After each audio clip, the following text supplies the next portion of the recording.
The Beatles were then just four lads on that rather. When people discuss the rise of the Beatles, they often focus on their breakthrough at EMI, their television appearances, or the hysteria of Beatlemania. But the truth is, the road to that explosion started in a small and almost forgotten moment, the recording of a simple rock version of a traditional tune. It wasn't one of their groundbreaking originals, nor was it a future chart topper. It was My Bonnie. And without that recording, the Beatles might never have been discovered by the man who became their manager, Brian Epstein.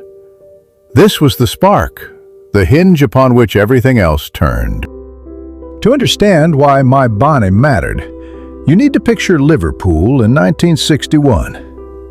The city was rough, scarred by post-war poverty, yet buzzing with youthful energy. Music was everywhere, in clubs, basements, and pubs.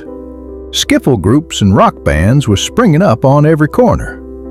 Among them were the Beatles, still raw, still unknown outside their tight circle of fans. They had been to Hamburg, grinding out endless hours on stage, honing their stamina, sharpening their sound. Those nights in the clubs of Germany gave them a toughness and a confidence. But when they returned home, they were still nobodies, just one more band in a crowded scene. And they didn't even have a proper record to their name. That changed when Tony Sheridan, a British singer performing in Hamburg, recorded a track for Polydor Records. Sheridan had a contract, but what he needed was a backing band with energy.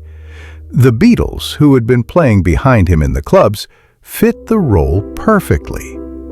They went into the studio and laid down a version of the old standard My Bonnie.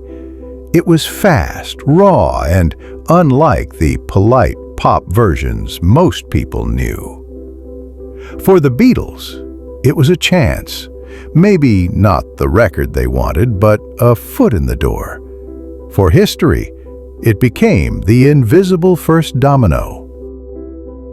At first, My Bonnie was just another minor release in Germany.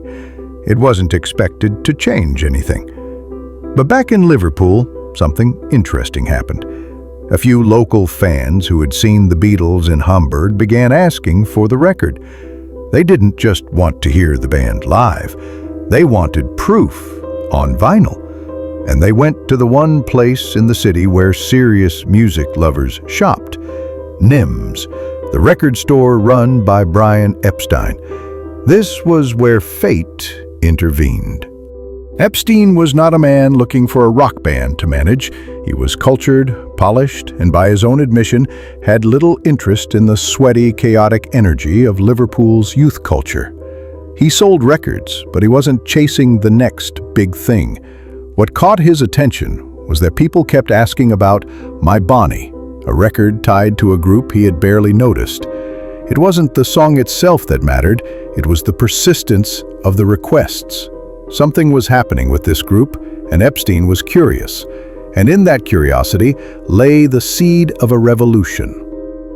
One day, Epstein decided to see this band for himself. He went down to the Cavern Club, the dank, smoke-filled basement where the Beatles played lunchtime shows. What he witnessed stunned him. The songs were rough, the equipment cheap, but the energy in the room was undeniable. The Beatles had charisma, chemistry, and an intensity he had never seen before. He walked out of that club knowing he had found something different, and all of it traced back to a single record, My Bonnie, the track that opened the door. Looking back, it's remarkable how fragile this chain of events really was. If Tony Sheridan had chosen another group as his backing band, the Beatles might never have had a recording tied to their name. If fans hadn't asked for it at NEMS, Epstein might never have taken notice, and if he hadn't walked into the Cavern, the Beatles might have remained local heroes, never breaking out of Liverpool. History often turns on such accidents. My Bonnie wasn't a hit, but it became the calling card that brought Brian Epstein into their lives. And Epstein, in turn, became the force that shaped their destiny. Once Epstein signed on as their manager, everything changed. He polished their image, disciplined their stage presence, and most importantly, believed in them when no one else did. He took them to London, knocking on doors that had been closed to provincial bands. He fought for them at EMI, where George Martin eventually agreed to give them a chance. And that chance turned into Love Me Do, Please Please Me, and the avalanche that followed. Without Epstein, there might never have been a Beatlemania. Without My Bonnie, there might never have been Epstein. It's easy to dismiss the song itself as unimportant. My Bonnie was a cover, not even their own creation. It lacked the originality and brilliance of the tracks that came later. But sometimes significance isn't about artistry. It's about timing. At that moment, what the Beatles needed wasn't a masterpiece. They needed a reason for someone important to notice them, and that's exactly what My Bonnie provided. It was the tiny spark that lit the fuse. But let's not romanticize the process too much. For the Beatles, My Bonnie wasn't a triumph. They didn't even like it very much. To them, it was work, backing up another performer on a song that wasn't their own.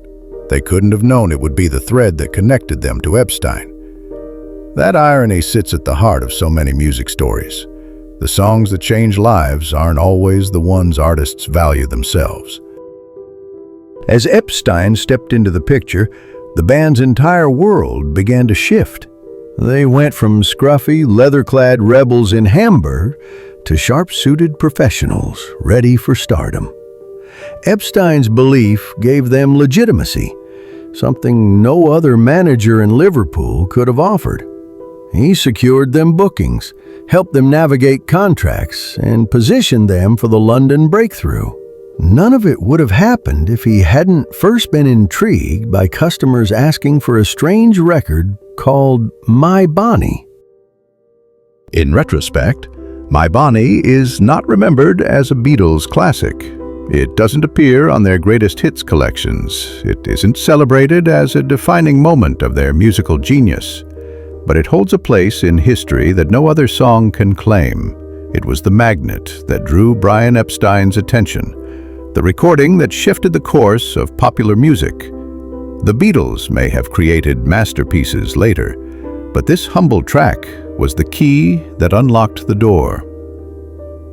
So when we think about the origins of the Beatles' rise, we shouldn't overlook the small details, the chain of chance, the accidents of history, and the unlikely significance of a simple tune.